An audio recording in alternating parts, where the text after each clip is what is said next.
Yeah, and I know I was you were kind enough to host me on a tour of the food bank just a few months ago, and I was in awe of your operation. Tell us a little bit about Second Harvest, the things that you do, the number of people you serve, and what's most impressive is, the number of equivalent meals you provide every single day to the community. Sure, thank you. And thanks for this opportunity. I'm very honored. So Second Harvest Food Bank of Central Florida, you may live in a community that you say, well, we have a Second Harvest Food Bank, and there are about 30 of the 200 food banks around the country that have Second Harvest Food Bank as a name, and then of course based on their geographic area. Our food bank has been here for 41 years, started by a small group of guys that in their church they said we want to get food out to people, and the history is long and really just a large number of people caring about the community. So at this point, we serve 7 counties in Central Florida, and that goes from Orlando, that goes north, south, east, and west to 7 counties. We have 5 locations, so we have 3 branches, and then here in Orlando we have a food production facility, and then our mothership here that we most of the programming happens from here. That's a pretty expansive area when you think of, It five is. counties.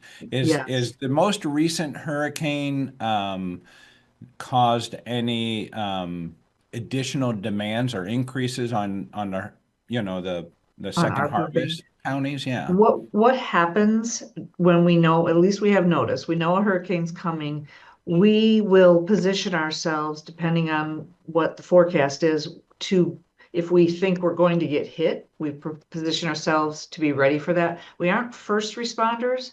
We wait till it's safe and then we get back to work doing what we do. But we also position ourselves to help other food banks around the state. So we've sent things to other food banks, feeding Tampa Bay, which obviously serves the Tampa area. There's another food bank in the Sarasota area that we've sent some food and water to. Some of the meals, we don't normally cross state lines with what we do, but I know I heard yesterday that we sent a lot of things up to Georgia where they Yeah. need help. So the food banks are in constant communication with each other around what the needs are. We have sent staff before to help a couple of years ago again, in the Big Bend area where they got hit. So our ops team is always in communication with who needs what and what's going on around the country. So we tend to help each other in regional areas when that makes sense. Yeah, no, I mean, that's fantastic. Now, and maybe you said it while I was looking at my notes, but equivalent of 300,000 meals a day Yes. provided by your Second Harvest Food Bank. Yes. I don't know that I can even get my head around that, but that's Sure, that's the equivalent of a lot of meals. it So is. And how many people work at sure. Second Harvest between your volunteers and your full-time staff, and that you're managing the process for that? Right. We have right now about 175 employees in those 7 counties at those 5 locations. That 300,000 meals a day, actually, let me speak to volunteers first. We have a department dedicated to volunteers, and food banks differ based on their size and the geographics and who they serve. Our department's pretty big that takes care of volunteers because over the course of a year, we may have 20 to 30,000 different volunteers that come in for any variety of time. They save us from having to hire 30 employees, full-time employees, by the work that our Wow. volunteers do, sorting food. Thank goodness for volunteers, right? Absolutely. They are a backbone of what we do. It's huge for us. I'm about to lose my train of thought. The 300,000 meals. I just want to give you an idea what that means. So we do have a food production facility that is actually producing meals every day. That's probably around 30,000 of those meals. The food that goes out the door to our feeding partners around those 7 counties, that we have an equivalent to what that means in meals. We have a number of different ways that people are getting access to food. And so those go into that calculation of what 300,000 meals I mean, is. some of the good things that you told me about when we visit. I mean, like you're feeding kids before they go to school, right? Right. Um, And after you're school. after school before. I mean, that's. that's a great thing. You're helping, Seniors, those who go on, seniors, uh, seniors. Oh, and I don't mean high perfect. school seniors. I mean, Yeah. Because we do have some limited time. So again, we're feeding lots of people yeah, who are yeah. in need, and what a great thing. Tell the community about something I was impressed with. I didn't expect to see. So we're walking down the hall, and I look through a big glass window, and it looks to be like a culinary school. And I go, "What is that?" Tell us It's a, about the yeah, culinary school. it is a culinary training program. We are about to, we have about 500 graduates. We have another graduation coming next month. It's a 16-week program, which includes an internship for each participant, each student. The program is for adults, and it's often people that maybe lost their way in terms of employment. Maybe employment has not been an easy thing for them, or their life circumstances have changed and they need to get a fresh start. Any story you can imagine, we've probably had that. Do Our you students, charge for that, or is it free? it's free. It's absolutely Okay. free for the student. So of course we have private funding for that, sometimes grants, sometimes foundations, they help support that program. Last I heard, I think it's around, I'm gonna say 6,000 because it's either 5 or 8 and I can't remember which, but it's about $6,000 for a student to go through the program. So that, and that's absolutely free to them. Wonderful. Yeah. I just talked to the food services officer yesterday. We place about 94% of the students into a job. And then at a 6 month point, 87% are still employed in that job. And we're really changing the future of families. And that graduation is one of my favorites because the children are there, the spouses are there, the grandchildren are sometimes there, and they're seeing their family member achieve something that is so monumental, really, because it's changing their life. And do you want to hear one of the best stories is that after one of our students had gotten a job, paid her taxes for the year, she got a small tax refund and she brought it here as a donation, as a thank you for having gone through that program. She Oh brought her my tax gosh, that refund back is as a, that's a truly thankful person, isn't it? yeah, That's just yeah, amazing. yeah, Yeah. That's a great story. Thank you for sharing that. yeah. Now, I want to ask you this next question with an introduction from our chat here. Michelle Wiest, Weiss, excuse me, there's no T, from the gun company. Michelle's been a longtime member of ours, and the gun company is a wonderful company, and they spend a lot of time investing and developing their people. And her comment is, it says, the old saying, what if we train them and they leave? What if we don't train them and they stay? And I understand that you and your CEO and the other leaders at Second Harvest are, big into development. Tell us what you're doing, why you're doing it. Definitely. Our CEO, he can no longer claim that he's new. He's in his third year with us. He came from a food Okay. bank in Austin, Texas, and he's been with us 3 years now. Soon after he got here, he told me professional development was very high on his list and succession planning and that sort of thing. So in some ways, it's a fits and starts. We've asked employees if you don't have a professional development goal, you need one.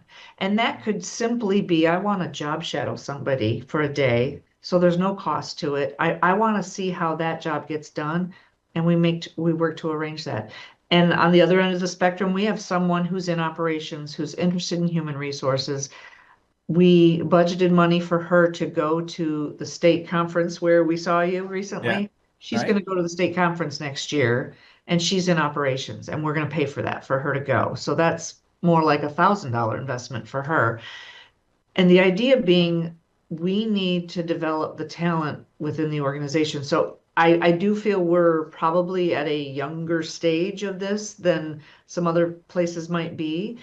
We're still working that through, like what does a formal professional development plan look like? We're not quite there yet, Hmm. but we're working hard to make sure everyone has a plan, that there's dollars budgeted, and maybe you don't need any money for it. Again, you might want to just Right. see how someone, you might want to just have a mentor from our board of directors or something like that.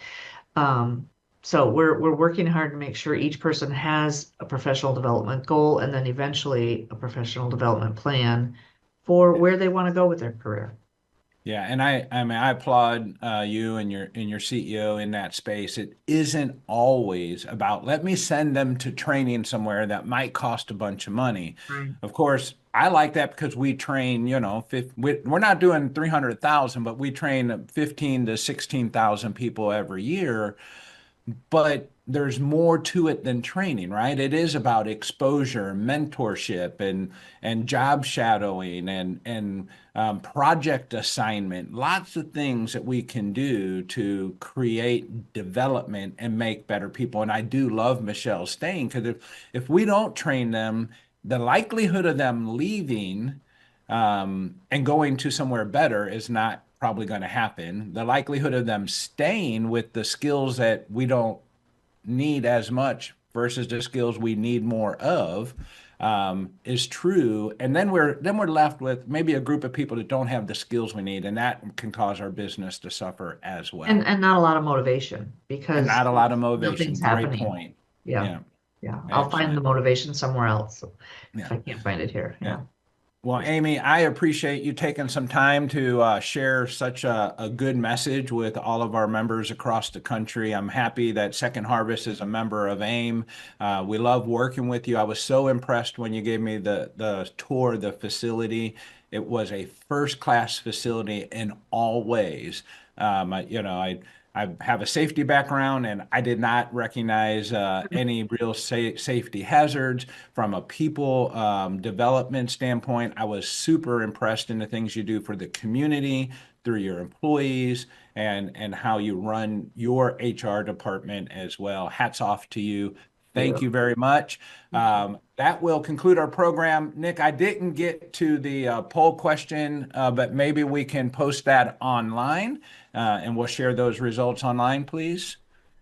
We can. We do have just a couple minutes here if you want to go over it now. Okay, let's do that. I'm sorry. I realized we started a few minutes late, didn't we? Yeah. All right, Yeah. so let's pull All this up right. here. There we So go. go again. Give us those results, Nick. All right, so how concerned are you about developing employee skills only for them to leave, take them to another company?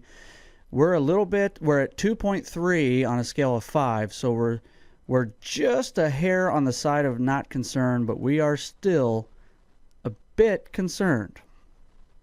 Yeah, it looks like when I look at that, I guess is it the far right is not concerned at all? Yeah, far right is extremely concerned. Extremely concerned. Okay, well, good. I like the looks of that graph. I can understand there are times when we need to be concerned, and there's ways to protect our investment. And normally people understand that investment, but the reality is we have to be developing the skills so we have the right people in the right place exactly when we need them. And it is an investment, whether it's time, commitment, thought, slow someone else down because I'm doing some job shadowing, all those types of things. We have so many great examples. Michelle chatted in from the gun company all the way to what Amy's doing from St. Louis, all the way to Florida. There are so many great examples of how we can develop people to be better, right? We can see the charts that I shared, the gap of talent, right? To have that many unemployed people still is a big number to us while it's historic lows still. But the reason that it's low often is due to it's not a good match of skills for what we're looking for. If I need technical engineering, math skills, science skills, and people in the unemployment don't necessarily have that, well, then I'm going to really struggle a little bit. So how do we keep people moving forward? That keeps our country moving forward, and I like that. That's what we're trying to do. Thank you once again for tuning in to This Week at Work. If you enjoy the show, please share it with your colleagues. Forward our invites.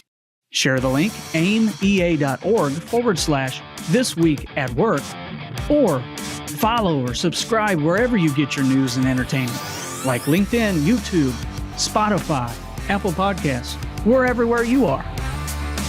And you can be part of the show. Send your questions and comments anytime to info@thisweek.work.